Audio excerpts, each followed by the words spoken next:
उसके वोट के ऊपर जो हमला किया गया है, वोट का राइट जो उससे छीना जा रहा है, उस राइट को बचाने के लिए वह इस लड़ाई में खुद चल करके आए।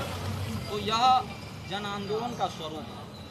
बिहार में जो यह वोट अधिकार यात्रा चल रहा है, यह एक पार्टी का, दो पार्टी का और विपक्ष का सिर्फ लड़ाई नहीं रह गया है, यात्रा नहीं रह गया है। यह पूरे बिहार के गरीब, वंचित, दलित, शोषित, अतियत जो संविधान में अधिकार विश्वास रखते हैं, जो लोकतंत्र में विश्वास रखते हैं, जो लोकतांत्रिक प्रक्रिया में विश्वास रखते हैं, जिन्हें अपने वोट की चिंता है, जो केंद्र और राज्य की सत्ता से ठगा हुआ है, वो सारे लोग आज इस यात्रा में सड़क पे उतर करके आ रहे हैं, उसमें अपना सहयोग बटा रहे हैं, उसमें साथ कई किलोमीटर तक चल रहे हैं। और यह यात्रा ऐतिहासिक होने वाला है बिहार से। और जो लोग आज केंद्र की सत्ता में बैठे हुए हैं, निश्चित ही कहीं ना कहीं वो लोग चुनावी प्रक्रिया को मैनिपुलेट कर करके सत्ता में आए हैं, नहीं तो ये लोग सत्ता में नहीं आने वाले। अभी जो सत्ताधारी में जो सत्ता में बैठे हुए नेता है, वो लोग कहते हैं कि तेजस्वी यादव नमी फैला, फिर इतना बड़ा राज्य को वो कैसे चला पाएगा? कौन कहता है?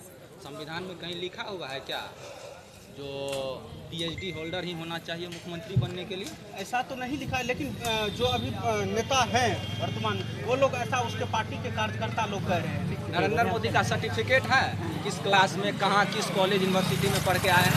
नहीं है तो फिर पहले दिखाए ना।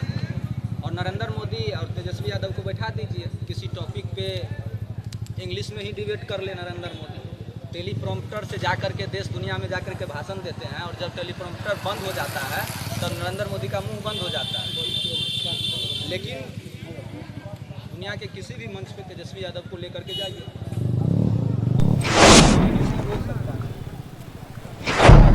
खेलने के दौरान पढ़ाई नहीं कर पाए, लेकिन एक बात आप समझिए, उसके पिताजी के ऊपर बेईमानी का आरोप लगता है, घोटाला का आरोप लगता है, और उसके पिताजी और माताजी मिला के 15 साल मुख्यमंत्री रहे दोनों लोग बिहार का। अगर वो लोग चाहते कहीं से अपने बेटा को मैट्रिक, इंटर, PG, PhD का डिग्री दिलाना तो बहुत बड़ी बात थी क्या? लेकिन नहीं दिलाया। आप नमी फेल कह लीजिए, लेकिन आज जो बिहार के मुख्यमंत्री हैं या उप मुख्यमंत्री हैं जो कर रहे हैं काम, वो तो उसी के एजेंडा का ब्लू प्रिंट पे काम कर रहे हैं। नौकरी देना, ये पेंशन बढ़ाना, छात्रों का परीक्षा भरने का फॉर्म का फीस माफ़ करना, 20 साल से ये सब नीतीश जी के एजेंडा में नहीं था। क्यों नहीं था? आरोप लगाते रहिए, लेकिन काम करने वाले काम करते रहेंगे।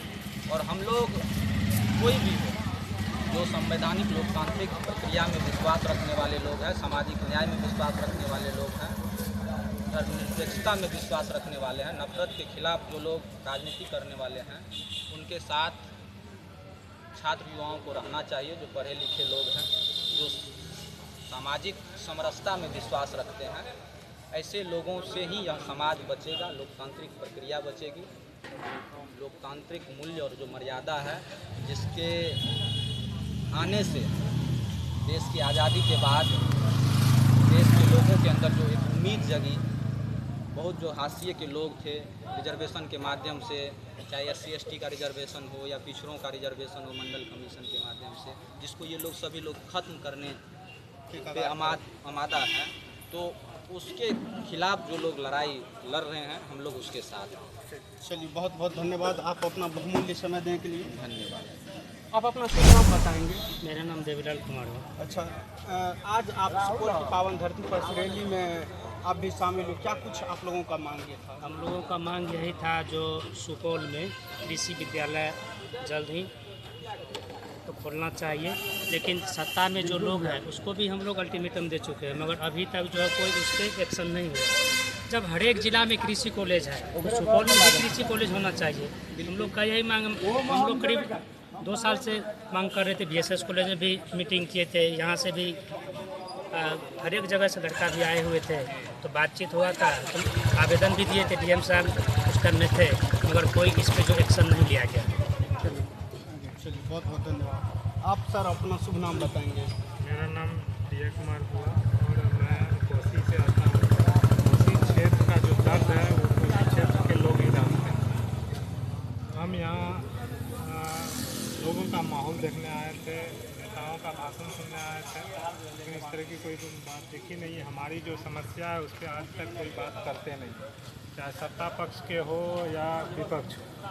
सबसे बड़ी समस्या हमारे यहाँ की है जो कोसी नदी में जब भी पानी आता है तो कटाव हो जाती है और अस्थायी निदान का कोई भी बात नहीं करते हैं।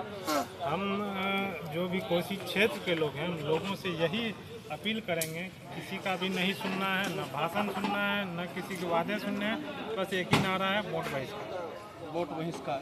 आप लोगों का क्या कुछ मांग था? हमारा मांग कि रोजगार पलायन जो हो रहा है इसको रोकना, कोसी का स्थायी नहीं। आज तक हुआ क्या? बोलते हैं कि नीतीश कुमार जी 20 साल से इतना काम किए उतना काम किए, कोसी का अस्थायी निदान हुआ। कोसी जब जब यहाँ कटाव होता है तब तक ठेकेदार, मंत्री और वहाँ तक नीचे से ऊपर तक उसमें जो फंड आता है उसका बंदरबांट हो जाता है।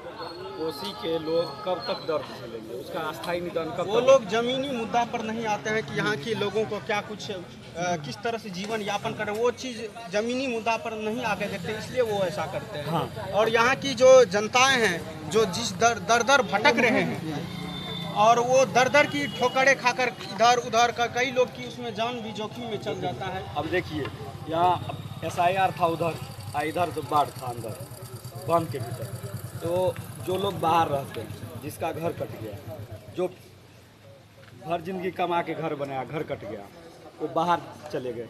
अब उसका कौन नाम जुड़वाएगा वोटर लिस्ट में? कितने का नाम छट गया, कट गया। तो अब कोसी का अस्थायी निदान होना चाहिए। जब तक कोसी सीमांचल का एरिया कोसी से पीड़ित है, इसलिए इसका अस्थायी निदान होना चाहिए। और ये सरकार आज तक कोसी के अस्थायी